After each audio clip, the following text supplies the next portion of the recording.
नमस्कार, सत श्री अकाल, राम राम सा, खमागणी, वणक्कम, प्रणाम। आप सभी का ऑल्टरनेट मीडिया में फिर से स्वागत है। हमारे साथ जुड़े हुए Pramod Singh ji, a very senior journalist. Sir बहुत मल्टीपल एजेंसीज के साथ में, मीडिया हाउसेस के साथ में जुड़े रहे हैं।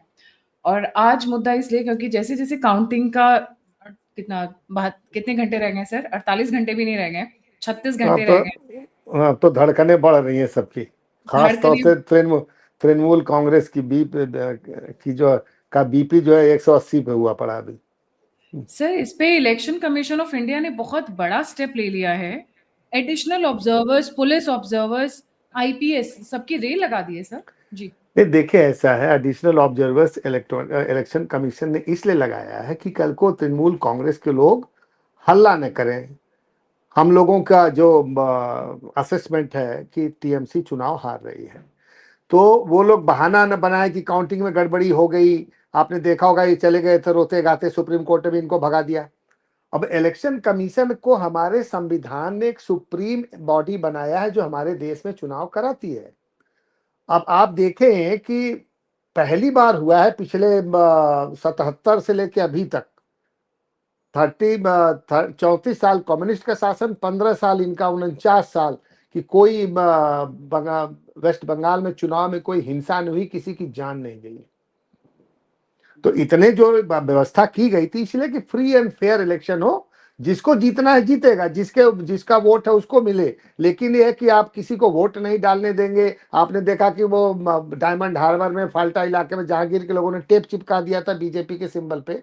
तो अब की जो काउंटिंग पे होता है उसमें ये लोग शोर न करें, इसलिए 77 मैं देख रहा था फिगर कि 77 एडिशनल 77 पुलिस ऑब्जर्वर हैं और 165 अतिरिक्त काउंटिंग ऑब्जर्वर्स हैं।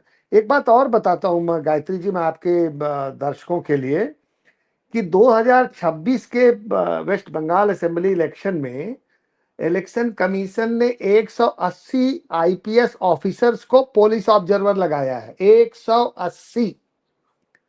ये वेस्ट बंगाल में 180 आईपीएस ऑफिसर्स बाहरी स्टेट से आए हैं, सिर्फ वेस्ट जिनको बंगाल हासिल वेस्ट बंगाल के इस चुनाव में।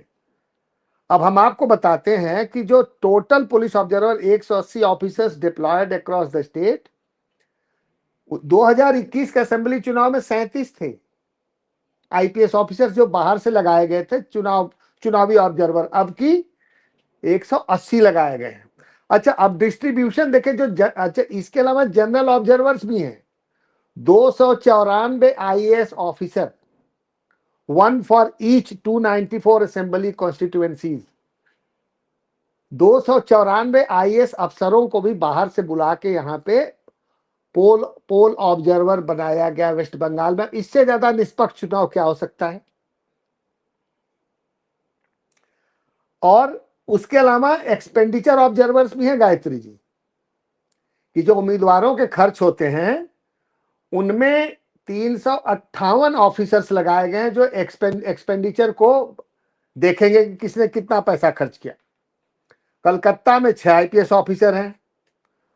और इसका जो कॉन्टेक्स्ट है ये कि 23, 28, 29 को जो चुनाव आपने देखा होगा, यूपी पुलिस के जो डीआईजी हैं अजयपाल शर्मा, वो गए जहांगीर के इलाके में जहां पे कोई जाता नहीं, वहां पे जो लोकल पुलिस है नमस्ते करके आती है। उसका जो प्रयागराज में अतीक का गुंडा राज था उससे कम नहीं है ये जहांगीर। अभी लोग जहांगीर खान के लोग धमकी दे रहे हैं कि चमड़ी छील देंगे, गला काट देंगे। आज मैं देख रहा था कि तृणमूल कांग्रेस के लोगों ने एक बीजेपी समर्थक के घर पे सफेद कपड़ा लगा दिया है। सफेद कपड़ा का मतलब है कि उसका घर मार्क्ड है, चुनाव के बाद उसके घर पे हमला किया जाएगा।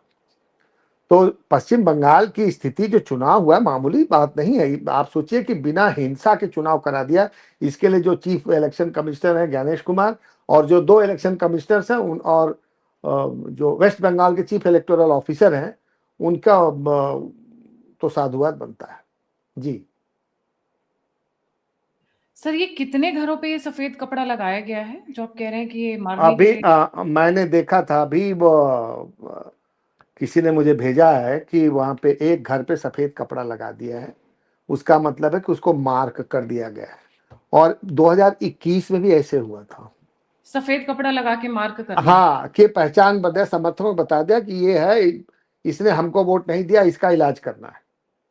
तो ये स्थिति बड़ी अब आप देखें कि गृह मंत्री ने क्यों कहा कि 60 दिन तक सेंट्रल आर्म पुलिस फोर्सेज जो सीएपीएफ है वहां पे बंगाल में डिप्लॉयड रहेंगी despite BJP winning the elections, क्योंकि वहां पे हिंसा के चांसेस बहुत ज्यादा हैं चुनाव खत्म होने के घोषणा के परिणाम आने के बाद, और बीजेपी चुनाव जीतती है, बीजेपी की सरकार बनती है, तब भी वहां पे हिंसा की संभावना से इनकार नहीं किया जा सकता। इसीलिए वहां पे इतनी पुलिस फोर्स को, जो सेंट्रल पुलिस फोर्सेज है, उनको लगाया गया है। जी सर, इतनी होने के बावजूद भी इनके अंदर इतनी हिम्मत है कि वो मार्किंग शुरू हो चुकी है, मतलब हाँ, लोगों को मार्किंग शुरू हो चुकी है। मैं इस पे और भी फिगर्स निकालता हूँ, नेक्स्ट आप करिएगा तो हम उस पर बात करेंगे कि ये बहुत, मतलब कि I find it very strange और बहुत ही गंभीर विषय है ये, कि आप, चूंकि भाई प्रजातंत्र है ना, मैं आपको वोट नहीं दूं, मैं किसी बी को वोट दूंगा, आपको वोट नहीं दूंगा मैं, तो इसका मतलब थोड़ी कि आप गुंडे भेज के मेरे घर पे निशान लगवा दें कि इसको मार देना है चुनाव के बाद। अगर सोच लीजिए, अगर कहीं टीएमसी जीत गई तो फिर, अभी आज देख रहे हैं ना वहां पे फाल्टा इलाके में महिलाओं का वीडियो है, वायरल हो रहा है, वो कह रही है कि जहांगीर खान के लोग धमका रहे हैं, चुनाव के बाद तुम्हारी चमड़ी छील देंगे। आज भी चल हो रहे रहा हैं है, वो, आज भी आज रीपोलिंग भी, हाँ, के आज सारे रीपोलिंग चल रही है, उसके बावजूद भी धमकी दे रहे हैं, वहां पे सेंट्रल पुलिस फोर्सेज खड़ी हैं। तो आप सोच सकते हैं कि ये बहुत साधारण स्थिति नहीं है, असाधारण स्थिति है कानून व्यवस्था की। जी महिलाएं तो मैंने अभी एक दो वीडियोस ऐसे देखे, उनका काफी वायरल हो रहा है। एक महिला है पिंक कलर के सूट में, कह रही है ये हम पूजा करते हैं तो हम घंटी ऐसे बजाते हैं, ये पूजा करती है तो घंटी ऐसे बजाती है, हम फूल हम्म चढ़ाते हैं तो ऐसे चढ़ाते हैं भगवान को, ये फूल चढ़ाती है तो ऐसे फूल चढ़ाती है, ये बांग्लादेशी है, ये झुग्गी में रहती थी, ये बांग्लादेश से भाग के आई। ये हम नहीं कह रहे हैं, ये जनता वहां की कह रही है। और डिस्पाइट द फैक्ट कि वहां पे टीएमसी के गुंडे खड़े हुए हैं और उनको मार्क कर रहे हैं। हिम्मत है सर चूंकि अभी। आपने ये बांग्लादेशियों का मुद्दा उठाया है, जो एसआईआर हुई थी, स्पेशल जो रिवीजन हुई थी इलेक्टोरल रोल्स की, इंटेंसिव रिवीजन, वो इसीलिए हुआ था कि जो भारत के मुसलमान हैं वो देश के नागरिक हैं, उनको वोट देने का पूरा अधिकार है, लेकिन जो बांग्लादेशी आके बसे हुए हैं उनको वोट देने का अधिकार नहीं। मैं आपको बता रहा हूं, माधव गौडबोले भारत सरकार के गृह मंत्री थे, अटल बिहारी वाजपेयी जी प्रधानमंत्री थे, और डिप्टी प्राइम मिनिस्टर थे लाल कृष्ण आडवाणी, वो गृह मंत्रालय भी था। तो माधव गौडबोले जी की अध्यक्षता में एक कमेटी बनाई गई थी, ये देखने के लिए कि इंडिया में कितने बांग्लादेशी हैं अवैध अवैध रूप से रहने, जिनको हम घुसपैठिया बोलते हैं। उस समय जो फिगर आई थी कि 2 करोड़ अवैध बांग्लादेशी भारत में रह रहे हैं, मैं बता रहा हूं 2000 की। वो पार्लियामेंट में वो रिपोर्ट कभी पब्लिक सबमिट नहीं हुई, और आज ये मानना है एजेंसीज का सन 2000 से 2026 के बीच में कि इनकी संख्या 4.5 से 5 करोड़ के आसपास। वेस्ट बंगाल और असम में बहुत सा इन्होंने डेमोग्राफी चेंज कर दिया है। असम में भी इंटेलिजेंस ब्यूरो की एक रिपोर्ट मैंने देखी थी, 33 में से 15 जिले मुस्लिम पॉपुलेशन एक्स्ट्रॉर्डनरी बढ़ी थी, एक्सपोनेंशियल ग्रोथ थी। और आपने भी देखा होगा गायत्री जी, आपने देखा होगा कि अभी बांग्लादेश के एक पार्लियामेंट में वहां के एक सांसद है अख्तर हुसैन, उनका भाषण बड़ा वायरल हो रहा है। वो कह रहे हैं कि हमारी वहां बीजेपी जीत जाएगी तो हमारे खिलाफ अत्याचार होगा, उनको यहाँ वापस भेजा जाएगा। तो जो इन्होंने भेज रखा है, हमें तो यहाँ तक भी सूचना है कि फ्राइडे को बहुत से पॉकेट्स हैं जहां से बांग्लादेशी वापस जाते हैं और अपने देश से फिर वापस आके यहाँ रहने लगते हैं, आम नागरिक की तरह। अभी फ्राइडे को जाते हैं और वापस आके रहने लगते हैं, मतलब? हाँ, संडे को वापस आ जाते हैं, बहुत से पॉकेट्स हैं। अभी एक मुस्लिम को पकड़ा गया था जिसने नदी से सुरंग बना रखी थी, जो उसके घर में निकलती थी किनारे से, वहां से वो घुस के लोग आ जाते थे, अभी पुलिस ने पकड़ा। आप गूगल करिए, आपको मिल जाएगा। हाँ सर, वो सुरंग वाली कोई अल्ताफ अल्ताफ हाँ करके, हाँ हाँ। जमीन के तो नीचे से, वहां पे बेडरूम के नीचे से। आप देखिए, जो लैंड एक्विजिशन है, जो गृह मंत्री का आरोप है पश्चिम बंगाल की सरकार पे, ममता बनर्जी के, कि लैंड नहीं दे रही है बीएसएफ के लिए वहां पे इंफ्रास्ट्रक्चर खड़ा करने के लिए, सिर्फ 8 या 7 एकड़ जमीन दी अभी तक, और 150-200 किलोमीटर के इलाके में एकदम खाली है, पोरस है, रिवराइन इलाका भी है वहां पे।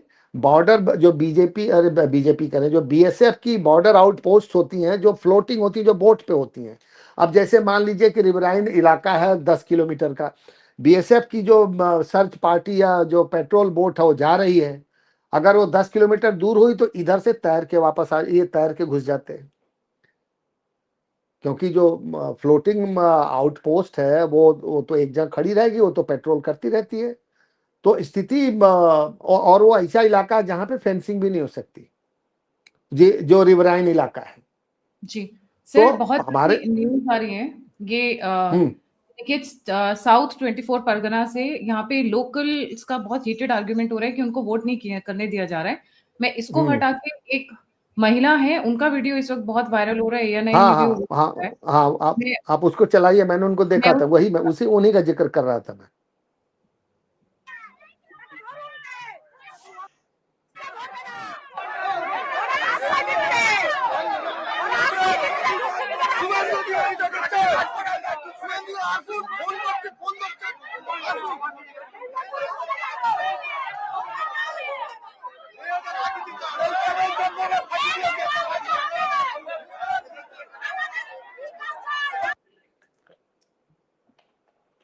जी से चल रहा है। सर, आपको लगता है दोबारा रीपोलिंग कितनी बार कराएगी नहीं, कमीशन? अभी तो 4 तारीख को तो अब चुनाव आना है। अगर आज भी कहीं गड़बड़ी का समाचार आता है, आशंका होती है, तो फिर वहां का रिजल्ट विथेल्ड कर दिया जाएगा, फिर दोबारा चुनाव होगा, तब वहां का नतीजा घोषित किया जाएगा। वो इलेक्शन कमिश्नर के पास पावर है जी। अब आप सोच लीजिए ना कि अब सिर्फ 15 बूथों पर चुनाव हो रहा है, पहले 294 सीटों पर हुआ, 2 चरणों में हुआ। अभी भी वहां पे इतनी बुरी स्थिति है कि वहां पे खुलेआम करें तब सोच सकते हैं।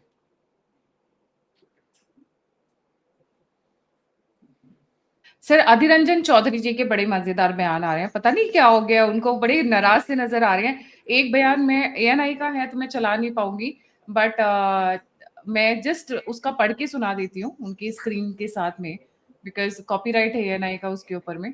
पर वो ममता बनर्जी को सीधे सीधे आज पूरे कड़ी मतलब एकदम सही तरीके से उठा रहे हैं, जैसा कभी नहीं उठाया जिंदगी में।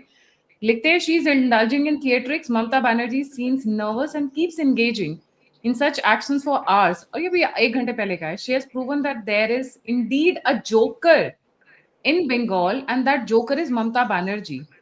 कांग्रेस लीडर अधीर रंजन चौधरी, मतलब इनको पता चल चुका है कि भाई यहाँ पे ममता बनर्जी ही आने वाली हैं, सॉरी जाने वाली हैं और बीजेपी आने वाली है, तो अब तो ये खुलकर बोल रहे हैं। कल इनका वीडियो वायरल हो रहा था पानी को लेकर।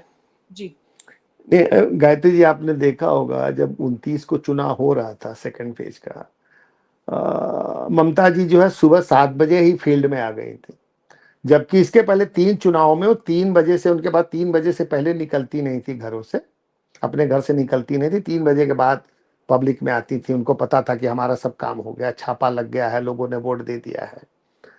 और आज अब की तब वो पहले से हिली हुई है, लग रहा कि भवानीपुर में वो नंदीग्राम न हो जाए 2021 का, जहां पे वो हैं शुभेंदु अधिकारी भारी पड़ रहे हैं वहां पे।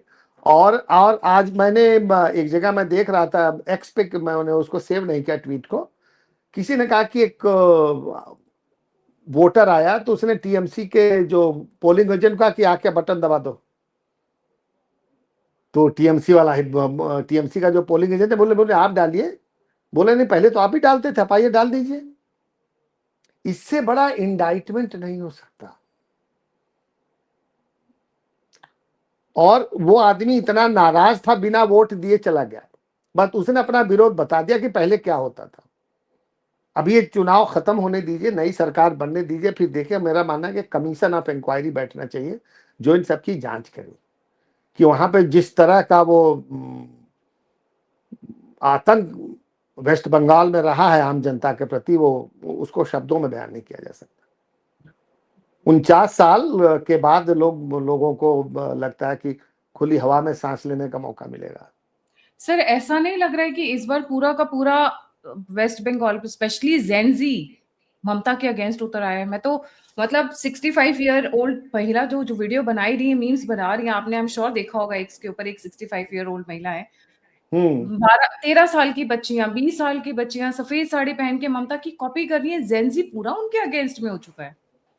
एक्चुअली जो आरजी कर मेडिकल कॉलेज में हुआ था, उस रेजिडेंट डॉक्टर के साथ उनकी मां को बीजेपी ने टिकट दिया है। आपने देखा होगा कि गृह मंत्री उनके साथ उनके चुनाव के प्रचार में थे, प्रधानमंत्री भी थे। उस घटना ने एक जो यंगर जनरेशन है ना, उसमें एक एंगर पैदा किया था। उसके बाद एक घटना और हुई थी एक लॉ कॉलेज में, जहां एक लॉ स्टूडेंट के साथ 3 लोगों ने रेप किया था, गैंग रेप शाम को। उन सब में भी उसने भी जो आप जिनको जेन जी बोले, जो नए बच्चे हैं वहां पे, यंग स्टूडेंट्स हैं, उनमें एक भावना पैदा करी थी जो कि एडमिनिस्ट्रेशन के खिलाफ थी। अब जादवपुर यूनिवर्सिटी में भी ममता बनर्जी गई थी वहां पे। हालांकि वो तो लेफ्टिस्ट का गढ़ है, वहां पे आप देखते हैं जादवपुर यूनिवर्सिटी में क्या हो रहा है, लेकिन इनको सपोर्ट नहीं मिला। और बीजेपी ने किया क्या, बीजेपी ने 2021 के चुनाव के बाद से ही काम शुरू किया, तो उन्होंने बहुत माइक्रो मैक्रो मैनेजमेंट किया। हमने एक रिपोर्ट देखी थी जिसमें जो भद्रलोक है, जिनको बंगाल का भद्रलोक बोलते हैं, कलकत्ता, वो टीएमसी से हट गया है। ममता बनर्जी की चिड़चिड़ाहट, खिसियाहट और जो नर्वसनेस दिख रही है, उसी का परिणाम है। भद्रलोक का बीजेपी की तरफ आने का इंडिकेशन था कि बीजेपी को अब लोग वहां के पूरे समाज ने एक्सेप्ट कर दिया है। मैं as a neutral political observer, जो एक पॉलिटिकल साइंस का स्टूडेंट हूँ, एक पत्रकार होने के नाते बता रहा हूँ, बहुत सी चीजें होती हैं जिसको हम लोग बैठ के एनालाइज करते हैं। भद्रलोक के आने से, और एक मटुआ समाज है वहां पे, मटुआ जिनको बोलते हैं, उनको सेकंड भी, फेज में उन्हीं का दबदबा हाँ, था। उनको प्रधानमंत्री ने कहा था कि सबको, आपको सारे आधार कार्ड और भारत सरकार के जितने कार्ड दिए जाएंगे। वो भी एक तरह से हमारे शरणार्थी हैं, बहुत बड़ी उनकी संख्या है, और वो एकदम खाली उनसे वोट लेने की मशीन बनाया गया। तो मथुरा समाज और भद्रलोक के हिलने से ममता बनर्जी को सेकेंड फेज में जो 142 सीटें हैं, उनमें काफी नुकसान उठाना पड़ेगा। लोग कहते हैं कि 142 बीजेपी, ये सेकेंड फेज ममता का गढ़ है, लेकिन उस किले को मुझे लगता है कि बीजेपी ने बेच दिया है। लेफ्ट और कांग्रेस तो वहां कहीं फाइट में है नहीं, 2-4% उनको वोट मिलेगा, उससे कहा ज्यादा नहीं। जरूर ये जा रहा है कि टीएमसी थर्ड नंबर की पार्टी होगी, क्योंकि कांग्रेस और कम्युनिस्ट इन दोनों को इस बार बढ़त मिलेगी, क्योंकि ममता के अगेंस्ट में बहुत ज्यादा गुस्सा है। पिछली बार क्या हुआ गायत्री जी, 2021 में लेफ्ट और कांग्रेस ने अपना वोट ममता को ट्रांसफर कर दिया था कि बीजेपी ने जीत नहीं पाए। उसका फल क्या हुआ? 77 से लेकर 1977 से लेकर 2011 तक 34 साल left, CPM plus left parties का रूल था। 47 से 1970 से 1947 से 77 से 30 साल तक कांग्रेस का रूल था। 34 साल और 30 साल जिन पार्टियों ने बंगाल पे राज किया, 2021 में उनको 0-0 सीट मिली थी। बीजेपी जो 2016 में 3 सीट पे थी, वो 77 सीट पे आ गई थी। करीब करीब 40% उसको वोट मिला था। तो वो समझिए ना, वो जो उनका स्पेस था ना, वो बीजेपी ने ले लिया। और इस बार अब जी जी, जी सर प्लीज कंप्लीट। अब की जो ये मुझे लगा कि जो कम्युनिस्ट सीपीएम के कुछ सपोर्टर रहे होंगे, कांग्रेस के रहे होंगे, उन लोगों को लगा कि अपना वोट जाया करने के बजाय कि वो विनिंग पार्टी को दें, अपने उम्मीदवार को देने से तो हो सकता है उनका वोट खराब हो जाएगा। और ममता बनर्जी के शासन में उनके ऊपर फूल तो बरसाए नहीं गए। जी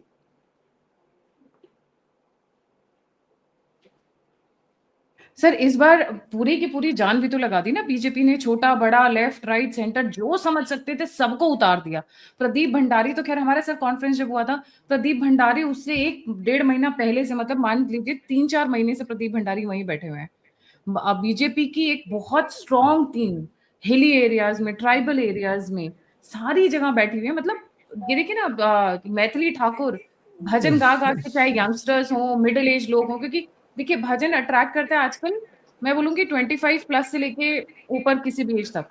बीजेपी के जितने राज्यसभा के सांसद हैं, 240 जो लोकसभा के सांसद हैं, या उत्तर प्रदेश में विधायक हैं, गुजरात में विधायक है, कर्नाटक में, जितने स्टेट्स के एमएलए, इवन काउंसिलर्स तक को लगाया गया है चुनाव में, गांव गांव में। बीजेपी चुनाव ऐसे नहीं लड़ती, उसको लोगों को समझना होगा। वो एक एक चीज पे बहुत मैक्रो लेवल पे मैनेज करती है। किन के जाने से कहां पे वोट होगा, वो उन लोगों को भेजते हैं वहां पे, जो जाके बात करें, वहां पे संवाद स्थापित करें लोगों से। खाली अब गुंडाई पे कब तक चुनाव जीतिएगा? वही है ना, डर से इतना भी ना डराओ कि डर का डर खत्म हो जाए। ममता का इस बार डर का डर खत्म ही हो गया एक्चुअली हाँ, में। एकदम एकदम एकदम वो होता है।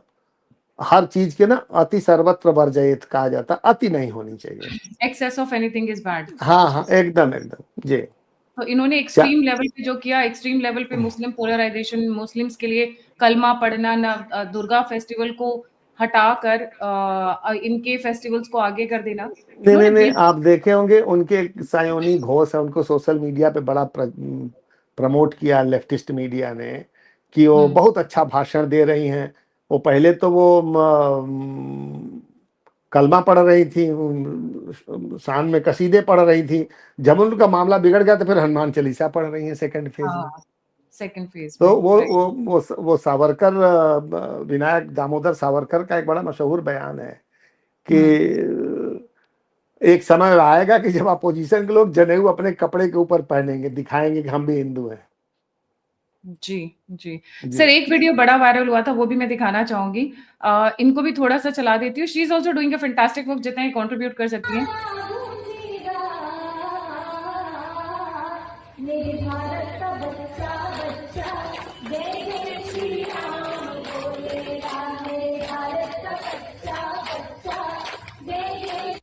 मतलब मैं ये कहूंगी कि पूरी ताकत झोंक दी है इन्होंने। और एक वीडियो जो बहुत वायरल हुई थी, एंड पर्सनली मुझे बहुत हर्ट कर गई थी वो वीडियो। ये बात एक महिला होने के नाते इन्होंने बोली, और ये बात होती है। Shame on Mamata Banerjee. मतलब क्या ही कहूँ, ये वीडियो मैं दिखाना जरूर चाहूंगी। Just let me play. Anushka Roy, क्या कहेंगी इस बार बंगाल में, क्या लग रहा है? बंगाल में ममता दीदी बहुत कुछ कर रहा है। जैसे लड़की का रेप होने से 10 लाख मिलता है, बहुत बड़ा बात। अगर किसी का मतलब हम लोग का अगर रेप हो गया तो हम लोग को 10 लाख मिल जाएगी, तो बड़ा बात है ना, बहुत बड़ा बात है। रेप होना चाहिए, ये ममता दीदी का बोलना है। तो इतना अच्छा करता है तो हम क्या ही मतलब, ये रेट फिक्स किया गया, ये रेट फिक्स्ड है। रेट फिक्स है, देखिए सर आप 10 लाख मिल जाएगा। अच्छा, इतना अच्छा काम कर रहा है तो क्या ही। आप देखें, वो सरकाइजम है, लेकिन इसमें दर्द कितना है और सच्चाई, वो मतलब जो एक गंदी सच्चाई इसको बोलते हैं, स्टार्क रियलिटी, वो बता रही है कि यहाँ पे स्थिति क्या है। सर, आप तो ग्राउंड के बहुत सारे जर्नलिस्ट से जुड़े हुए हैं, आपको क्या लग रहा है, ये कांटे की टक्कर है, सुनामी है, या जस्ट शॉर्ट ऑफ सक्सेस है? क्या आपको क्या लग रहा है बीजेपी वर्सेस? हमें तो लग रहा है कि बीजेपी क्लियर विनर होगी। कोई कांटे की टक्कर नहीं है। कांटे की टक्कर तो हमें दिख नहीं रही। कांटे की टक्कर नहीं दिख रही आपको? आप देखें कि अभी टुडे चाणक्य ने एक दिन बाद एग्जिट पोल दिखाया था। उसने 2021 में भी ममता को 200 सीटें दी थी, बीजेपी को 80 से 100, बीजेपी की 77 आई थी। उसी ने अब की बीजेपी को 182 से 202 तक सीटें दी हैं, और तृणमूल को 110 से कुछ दिए। तो लोग अब उसको कह रहे नहीं ये तो झूठ है। भाई, जब पिछली बार उसका सच था तब तो आप बहुत उछल रहे थे। उसी ने तभी भी बताया है ना, उसने तो तब भी ममता को जितवाया था। अब वो कह रहा है कि शिफ्ट हुआ है बहुत ज्यादा, और ममता और बीजेपी की टीएमसी और बीजेपी के वोट शेयर में 10% का फर्क। अगर 10% का फर्क हो गया गायत्री जी, फिर तो सुनामी के पिताजी आ जाएंगे वेस्ट बंगाल में। जी सर, तो मतलब हाँ सर, मैं अपने व्यूअर्स के लिए लगातार लेटेस्ट वीडियोस निकालने की कोशिश करती रही हूँ। इस वक्त कई सारे वीडियोस वायरल हो रहे हैं सर वेस्ट बंगाल में, स्पेशली यही साउथ परगना में, जहाँ पे वायलेंस की बहुत सारी वीडियोस आनी शुरू हो चुकी हैं। लग रहा है वहाँ पे आई डोंट नो पॉसिबल है या नहीं है, पर रीपोलिंग एक्चुअली हाँ, आ रही है। रीपोलिंग के बाद ही हो सकता है। रीपोलिंग हो, या तो हो सकता है उनका चुनावी इलेक्शन कमीशन अभी काउंटर मांड कर दे, बाद में कराएगा, ये देखिए कैंसिल फाल्टा कर दे कौन वहां है? पर। हाँ, फाल्टा फाल्टा तो कौन उसी सी? का जहांगीर का इलाका है ना, जहांगीर खान का। और सर अजय पाल शर्मा को भी लेके यहाँ पे काफी कवाया, तो वो क्या मतलब वो सही देखिए पड़ा? देखिए देखिए, शासन जो है ना इकबाल से चलता है। अजय राय शर्मा ने खाली एक बताया कि कानून का शासन क्या होगा, एक ऑब्जर्वर है, उनका काम है। उन्होंने पुलिस वालों को बताया तुम लोग कर क्या रहे हो, उन्होंने कोई गलत नहीं किया, लोगों को दिक्कत क्यों हो गई भाई? अगर अजय राज शर्मा की, मैं कहता हूं अगर अजय पाल शर्मा किसी बीजेपी नेता के घर पे जाके इस तरह बोले होते, तो आज जो लोग उनकी बुराई कर रहे हैं उनके शान में कसीदे पढ़ रहे होते, हनुमान मतलब हनुमान चालीसा पढ़ते उनके घर पे जाके। क्योंकि उन्होंने जहांगीर खान के घर पे सामने जाके बोला, उसकी गुंडाई को चुनौती दी, तो लोगों को दर्द हुआ। हमारे यहाँ जो सेकुलर कीड़े हैं, जो जो सेकुलर वोटर्स हैं, मतलब सेकुलर वो नेता जो अपने को बनते हैं, वो उनका दर्द जो है सामने आ गया था कि ऐसे कैसे हो गया। जहांगीर खान लोगों को जान से मारने की, उनके लूटने की धमकी देता रहा, वो तो बड़ा सही है। अगर एक अफसर ने जाकर उसको धमका दिया कि तुम अपने हद में रहो, तो उसके पीछे पड़ गए। अखिलेश यादव और बहुत से नेता उनके खिलाफ बयान दे रहे हैं कि हम सस्पेंड कर देंगे। अरे भाई, जब सस्पेंड तुम्हारे शासन आएगा तब तो करोगे, अभी तो चुनाव 2027 में होगा, फिर देखते हैं। ना शासन आएगा और ना सस्पेंशन की नौबत आएगी। ना नौमन तेल होगा, ना राधे गौने जाएंगी। ना राधा नाचेगी हमारे ये कहा जाता है। जी, thank you so much sir. लगता है साउथ परगना 2000 साउथ 24 परगना में लगता है दोबारा से चुनाव होगा, क्योंकि टीएमसी वहां पे वोटिंग होने नहीं दे रही है। लोकल्स स्पेशली हिंदूज, क्योंकि जितनी भी वीडियोस आ रही मैं चाहता हूँ गायत्री जी 9 बजे रात को 4 को ना लाइव करिए आप, हम भी आएंगे, देखते हैं और कोई आते हैं, बड़ा मजा आएगा। तब तक तो सब चीज स्थिति क्लियर हो जाएगी। आपके दर्शकों को भी मतलब जोड़े उसमें, कहें भाई देखो अब बड़ा रिजल्ट आ रहा है। हमारा तो मानना है कि 2004 को 2026 4 मई को देश की राजनीति का परिदृश्य हमेशा के लिए बदल जाएगा। मुझे भी यही लगता है सर, बट देखते हैं जनता जनार्दन है, कब इनका मूड फिर जाए, कब एकदम से अलग ही बयार चलने लगे। जब तक रिजल्ट नहीं आ जाते तब तक मैं उस चीज को 100 कंफर्म में नहीं। से 100 में से 98 लोग जिसकी तरफ बोले ना, वो गलत नहीं हो सकते। बात तो सर मतलब अभी जो औसत है 100 में 98 लोग बोल रहे हैं। वोटिंग से पहले बताइए, छावनी बनाने की नौबत आ गई है फिर से। 180 केस काउंटिंग ऑफिसर्स, से पहले, काउंटिंग दिन हंगामा करेंगे, काउंटिंग दिन हंगामा करेंगे। 294 IAS observers, 77 police observers, 165 additional observers. This is in addition to 2,500, sorry 2,500, हाँ 2,500, 2,500 जो कंपनीज गई है सेंट्रल फोर्सेस की, उसके अलावा उसके ये अलावा उसके अलावा लोकल पुलिस भी रहेगी आउटर पेरीफेरी में। लोकल पुलिस भी तो, वेस्ट बंगाल पुलिस भी तो कई हजार, वो आउटर पेरीफेरी में रहेंगे, इंटरनल पेरीफेरी में नहीं रहेंगे वो, सर जहाँ मैंने पे सुना काउंटिंग होगी। पुलिस भी अपने आप वो बदल रही है, थोड़े पैतड़े बदल रही है थोड़ा। नहीं नहीं, उनके उनके उनके पास सॉफ्ट LIU होता है, उनको पता लग जाता है। LIU होता है। LIU क्या होता है सर? Local intelligence unit.